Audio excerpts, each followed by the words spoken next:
Myra Hindley and Ian Brady were a match made in hell. When the two met at Millward's Merchandising in 1961, they both learned that they shared a love of Nazi memorabilia. They would watch films of Nazi atrocities and read library books from German scholars during the time. Myra even bleached her hair blonde to emulate the ideal of Aryan perfection. 2 years after they met, they began to plan the perfect murder. By June 1963, the two moved together, and a month later, they had their first victim. Welcome to History's Biggest Villains.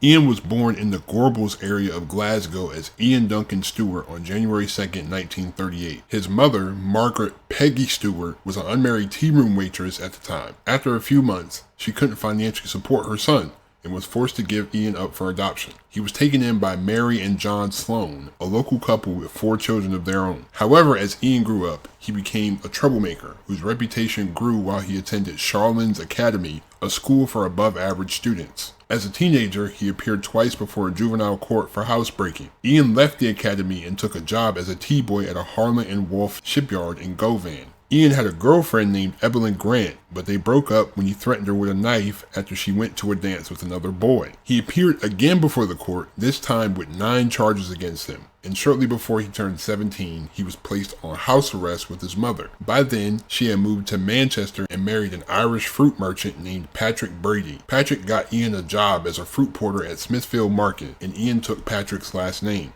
Within a year of living in Manchester, he was caught trying to smuggle a sack of lead seals and went to Strangeways prison for 3 months. After his release, he held several odd jobs until he started a clerical job at Millward's Merchandising, a wholesale chemical distribution company based in Gorton. Ian was obsessed with German literature, reading Mein Kampf and works on Nazi atrocities. Myra Hindley was born in Crumpsall on July 23, 1942. Her father, Bob, was an alcoholic who was frequently violent towards his wife and children.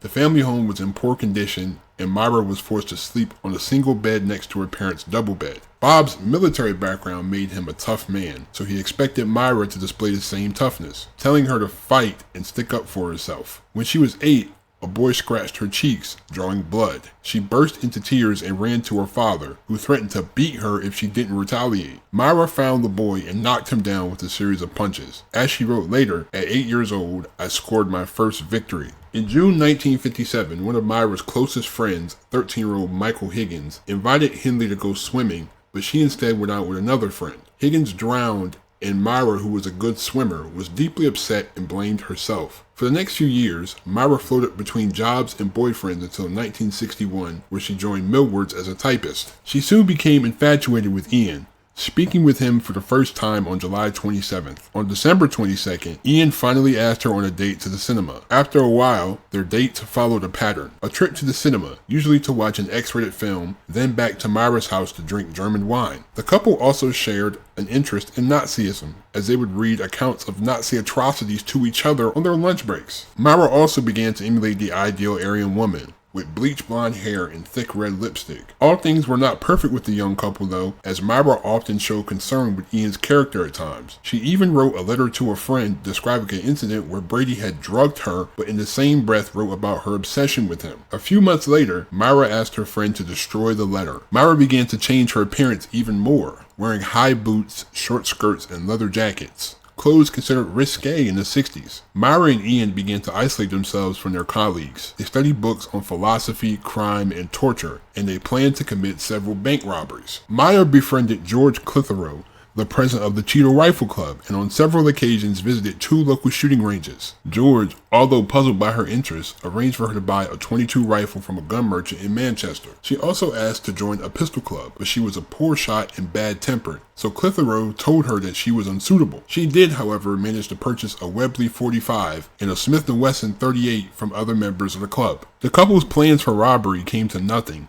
but they became interested in photography. Brady already owned a box Brownie, which he used to take photos of Myra and her dog Puppet, but he upgraded to a more sophisticated model and also purchased lights and darkroom equipment. The pair took several explicit photos together. Myra's personality had drastically shifted from the shy, prudish girl she was growing up. On July 12, 1963, Ian told Myra that he wanted to commit the perfect murder. After work, he instructed her to drive a van around the area while he followed on his motorcycle. When he spotted a potential victim, he would flash his headlight. Driving down Gorton Lane, Ian saw a young girl and signaled Myra, but she didn't stop because she recognized the girl as an 8-year-old neighbor of her mother. Sometime after 7:30 p.m. on Froxmore Street, Ian signaled Myra to stop for 16-year-old Pauline Reed, a classmate of Myra's younger sister Maureen, on her way to a dance. Myra offered Pauline a lift. Once Pauline was in the van, Myra asked her to help in searching Settleworth Moor for an expensive lost glove. Pauline agreed and they drove there. When Ian arrived on his motorcycle, Myra told Pauline that he would be helping in the search. Myra later claimed that she waited in the van while Ian took Reed onto the moor. Ian returned alone after about 30 minutes and took Myra to the spot where Pauline lay dying. Her clothes were torn and she was nearly decapitated by 2 deep cuts to her throat. When Myra asked Ian if he had raped Pauline, he replied, "Of course I did." Wow. Myra stayed with Reed while Ian retrieved a shovel that he had hidden nearby and returned to the van while he buried her. According to Ian, Myra was not only present for the attack, but also participated in the sexual assault. In the early evening of November 23, 1963, in a market in Ashton-under-Lyne, Ian and Myra offered 12-year-old John Kilbride a ride home, while also promising him a bottle of sherry. Once John was inside Myra's car, Ian said that they would have to make a detour to their house for the sherry. He then suggested another detour, this time to search for a glove Myra had lost on Settleworth Moor. When they reached the moor, Ian took Kilbride with him while Myra waited in the car. Ian then sexually assaulted Kilbride and slit his throat with a 6-inch blade before strangling him with a shoelace. He then buried his body in a shallow grave and at some point afterwards took a picture of Myra and her dog standing on the recently dug grave. A huge search for John was undertaken with over 700 statements and 500 missing posters printed. 8 days after he failed to return home, 2,000 volunteers searched landfills and abandoned buildings. Myra hired a vehicle a week after Kilbride went missing, and again on December 21st, apparently to make sure the burial sites had not been disturbed. In February 1964, she bought an Austin Traveler, but soon traded it for a minivan. Early in the evening of June 16, 1964,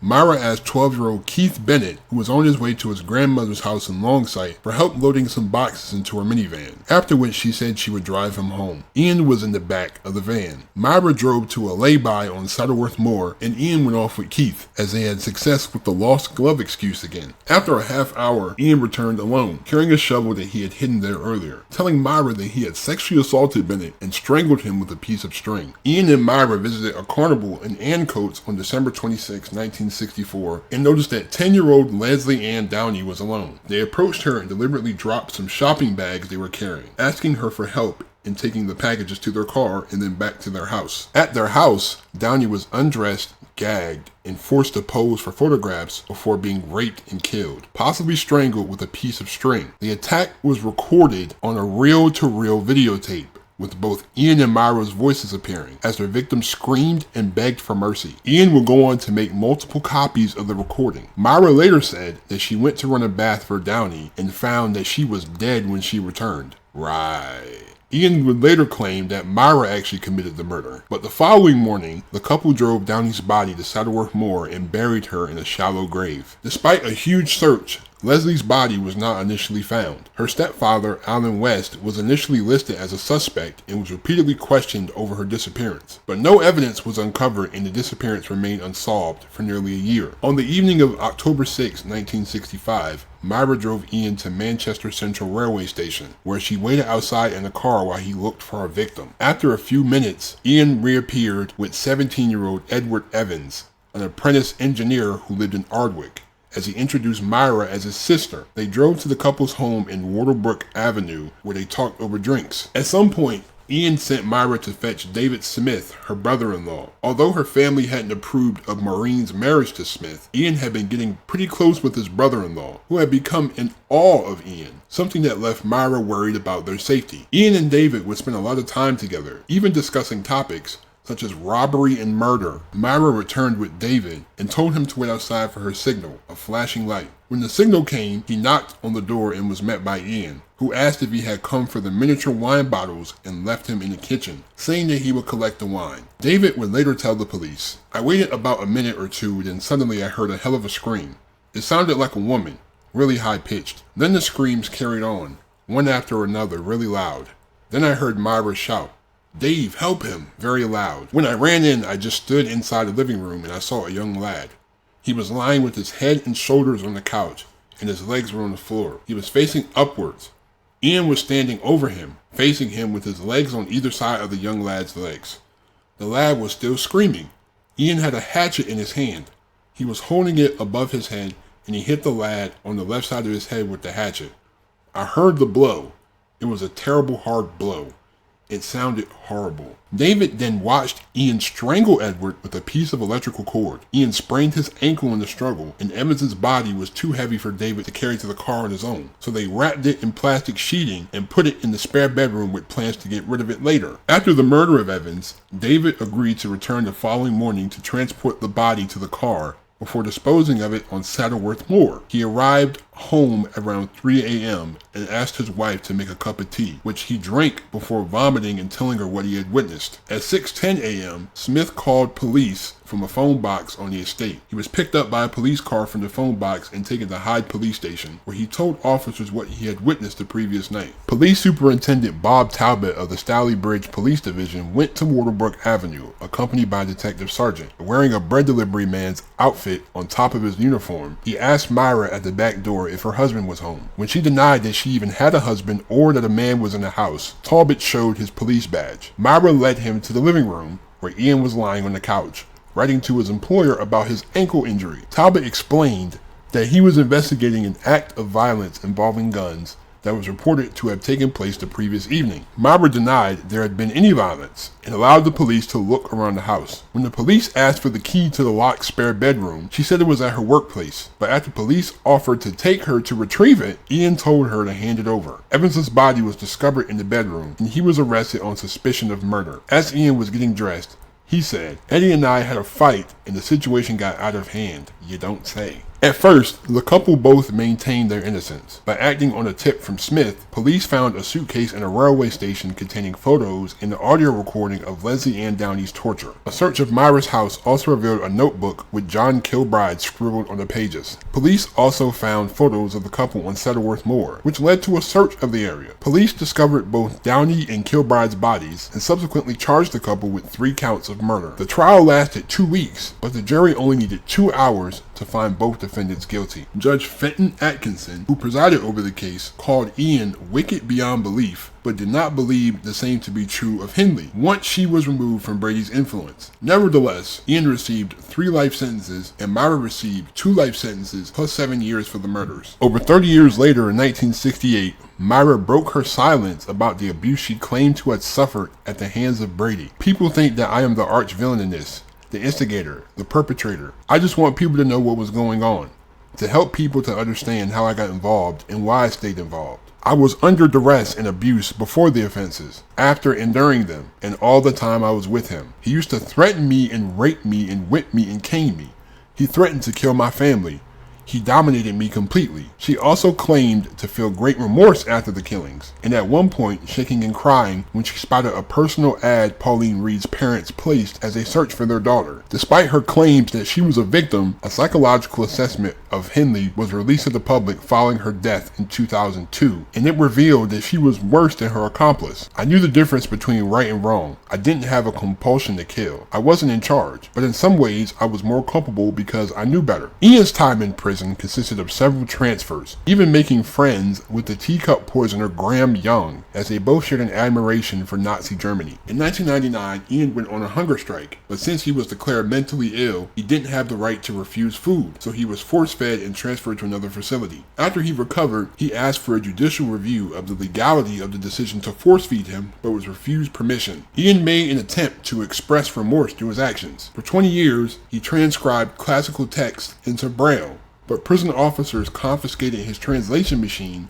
as they thought it could be used as a weapon. He also attempted to donate a kidney, but was blocked. Shortly after this, police found 50 Tylenol pills hidden inside a hollowed out book in Brady's cell. After receiving end-of-life care, Ian died of restrictive pulmonary disease at Ashworth Hospital on May 15, 2017. He had refused food and fluids for more than 48 hours on several occasions, causing him to be fitted with a nasogastric tube. He was cremated without a ceremony and his ashes disposed at sea during the night. She's such a victim. Myra had so many opportunities to leave. There were so many opportunities to just run to the police. I don't understand it, because I feel like both of them participated. There's no way she just sat there and watched him do that. There's no way. Like, if your husband tells you he wants to commit a murder, and you go with him to commit the murder, you're not a victim. You know what I mean? You're not a victim. You're a willing participant. If you go with him to commit this murder, you're an accomplice.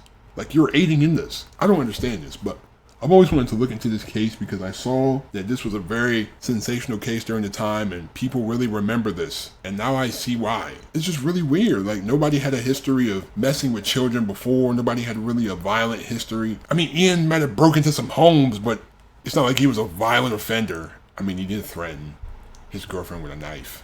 But yeah, you know. Thank you for watching. Leave a like if you enjoyed. Hit that subscribe button if you're new to my channel. Don't forget to hit that notification bell. Thank you so much. Be safe, stay on the grind. I'm out. Peace.